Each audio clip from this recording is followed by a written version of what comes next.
Remember that one weird episode of Lower Decks where Peanut Hamper gets stranded on a planet full of bird people? Well, yeah, there was a ship in that episode, and we're getting it in Star Trek Online now.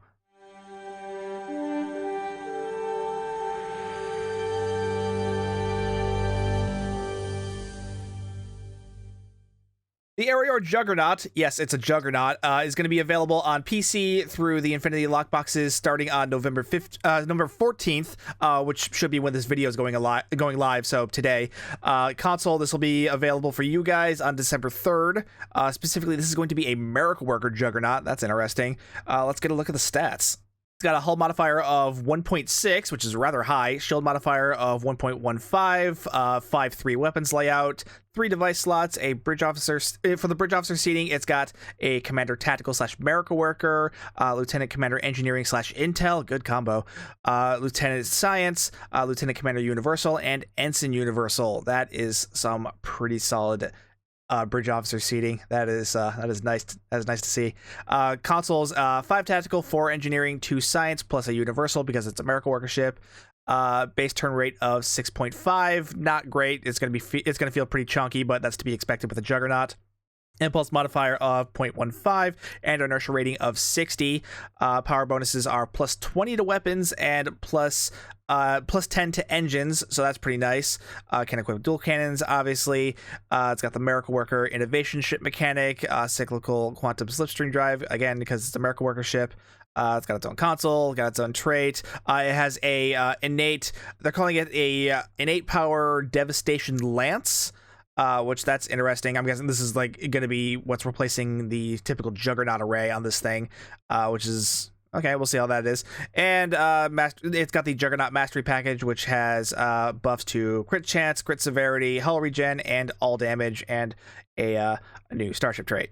Solid stats on this thing. Like, it's going to move pretty chunky, but that's to be expected of a Juggernaut. But this bridge officer seating, this is going to be fantastic for an energy weapon build. The console is called Trinary Strike. An Areore scatter beam of antiproton, polaron, and tetryon energy builds up in front of your ship and then blasts out in front of your ship with a chance to hit and damage any ship within 10 kilometers. These beams of energy also bypass shields. That's neat.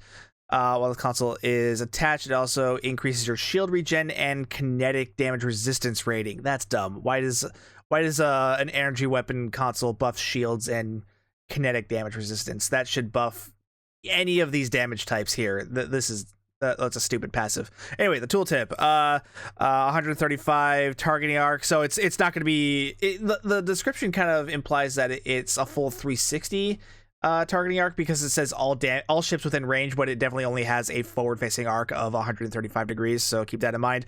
It has a 1.5 second charge up time, not great, and then twice per second for up to 10 seconds it will fire off a scatter shot of antiproton, polaron, and tetron damage with 100% shield penetration. So it builds up and then spends the next 10 seconds just shooting off energy beams, which could be interesting. It's going to be depending on how that's implemented, but I'm interested in it. The big thing is going to be whether or not this antiproton, polaron, and tetron damage, whether or not this scales with your normal energy weapon buffs, or if this is going to be some sort of unique type of antiproton, polaron, and tetron damage. So we'll see that. Also, interestingly, this console only has a 60-second recharge, which is pretty quick. Normally, a console like this would have a 2-minute recharge time, but this only has 1 minute. So you're going to be able to fire this off much more rapidly than your standard console. So it sounds pretty interesting, especially the fact that it has a lower than average recharge rate and it bypasses shields entirely. So we'll see how this does. I would be surprised if it actually ends up breaking the meta, but at the same time, it sounds like an interesting console. Okay, moving on to the starship trait, Beating Wings. The Areore used to be a technologically advanced and warlike species whose beating wings could be heard throughout space. That's not how space works. This trait utilizes their technology to protect their ship when the hull drops below half. So it's another hull capacity trait. Great. And not only repels your enemies, but also placates and confuse them. While 3 Areore Hawk fighters are summoned to protect the mothership. The tooltip. Also, it summons pets. That's interesting. When hull is reduced below 50%. Oh, I hate starship traits that require your hull to go below a certain level, especially at 50%. If my hull's at 50%, I'm basically dead at that point. Okay, so when your hull is reduced below 50%, creates a 5-kilometer pulse which placates and confuses all enemies in range at the same time. Spawns 3 Areore Hawk fighters who appear at the far edge of the pulse where they engage the enemy. May only trigger once per 60 seconds. That's even worse. The fact that the trait has a minute-long cooldown, that's terrible.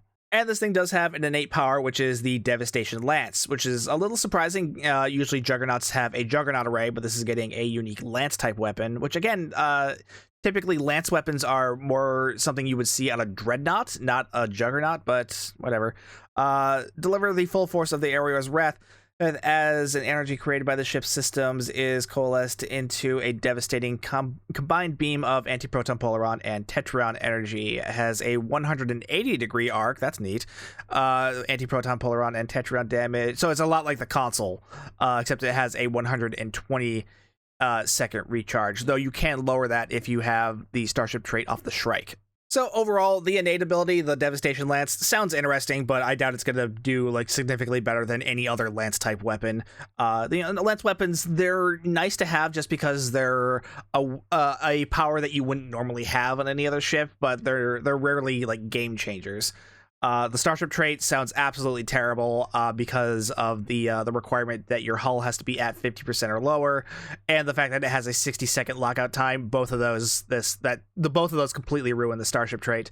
And even then, placate and confuse abilities are rarely that useful in most situations outside of like PvP.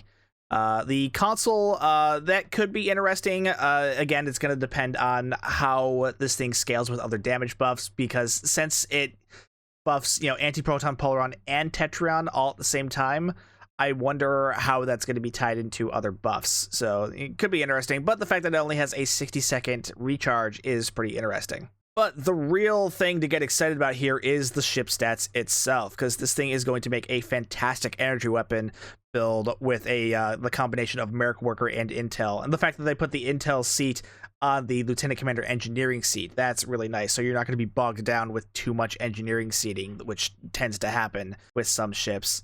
Now, if this setup does sound familiar, which it might possibly, that's because it is rather similar to another ship that already exists in Star Trek Online, because this is a Miracle Worker Juggernaut with a secondary Intel seat, and that's actually been done before. Here, let's get me out of the way so we can better see these stats. Here we go. The Vaadwaur Miracle Worker Juggernaut, which was released back in 2018. This is a very similar ship. The main differences are the Vaadwaur ship has a little less hull modifier, a little more shields, slightly worse turn rate, but slightly better impulse modifier, much worse inertial rating, so the Areore ship is probably going to handle a bit better. The Areore ship also has better power bonuses, the Vaadwaur ship having plus 20 to weapons, plus 5 to shields, and plus 5 to engine power. Plus 5 to shields isn't really going to do much. I would much rather have that all go into engines. The Areore ship, I think, also has better bridge officer seating, because the Vaadwaur Juggernaut has a Commander Tactical Miracle Worker, Lieutenant Commander Tactical Intel, Lieutenant Commander Engineering, Lieutenant Science, and Ensign Universal. So yeah, the Areore ship's bridge officer seating, not only is it more versatile with more universal seating, but you also aren't stuck with that Lieutenant Commander Engineering seat, because that is now also the Intel seat on the Areore ship, and you're also not stuck with too much tactical seating, because that's been turned into a universal seat on the Areore Juggernaut. So if you're a big fan of the Vaadwaur Juggernaut, honestly, you're probably going to want to replace that, and and I'm sorry to tell you, because this is an Infinity Lockbox ship.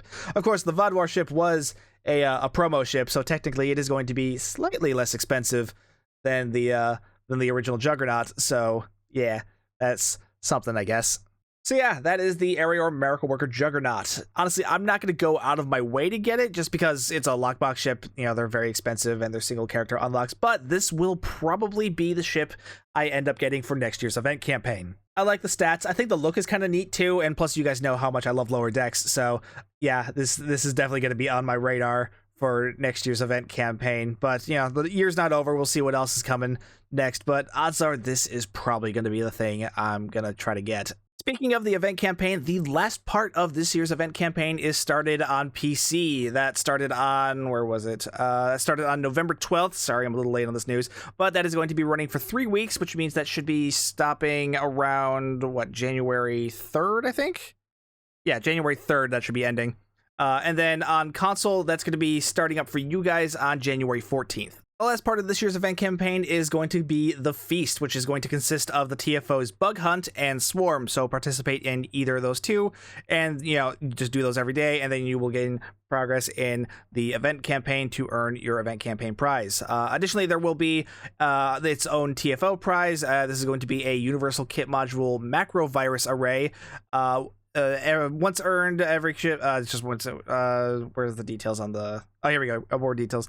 Gain the macrovirus unit, which obeys your command and spits at enemies with toxic sludge. Gross. Using its instincts to detect weakened enemies, it crawls towards enemies under 50% health. What is with the 50% health stuff lately? This is not a good mechanic. The combat is way too quick, especially in the high end stuff, for any of this stuff to matter. So stop doing that. That's annoying. Anyway, 50% health, latch onto them, and then explode with a violent shower of sludge attack. That's gross. So it's the macrovirus from that one episode of Voyager. They've turned that into a kit module, which is kind of interesting and very fitting for the Swarm. But yeah, obviously you're going to be more interested in just getting all this stuff for the event campaign. Which right here, the event campaign, you get progress for that, and then you... once you've completed that, you get to unlock a Tier 6 Infinity Promotion ship. So that's a lockbox or promo ship of your choice. Remember, they are still single character unlocks, so be careful on which character you pick those up on. 2 free T6 Zen Store coupons and 1,500 Lobi. So yeah, that is everything right now. Oh, also, console. I made a community post about this, but the Dimensional Typhoon event is starting up for you guys too. So if you want to get that free T6 Typhoon, be sure to participate in that. But yeah, that is going to be the news. So yeah, we got the Feast starting up right now. Console, you guys will be getting this later. But right now, console, you guys have the Dimensional Typhoon event. And PC, right now, will be having the Areore Miracle Worker Juggernaut coming to the Infinity Lock boxes. So that's going to be a neat ship to fuss around with. But yeah, that is the news. Let me know what you guys think down below in the comments, and while you're down there, be sure to like and subscribe and hit that bell for notifications. If you would like to further support the channel, you can hit that join button to become a member, or find the link to the merch store down below, or if you are shopping on the Epic Game Store, be sure to use my content creator code STU1701, and any of those really help, and I really do appreciate it. Either way though, thank you so much for watching. My name's Stu, and I will see you guys next time.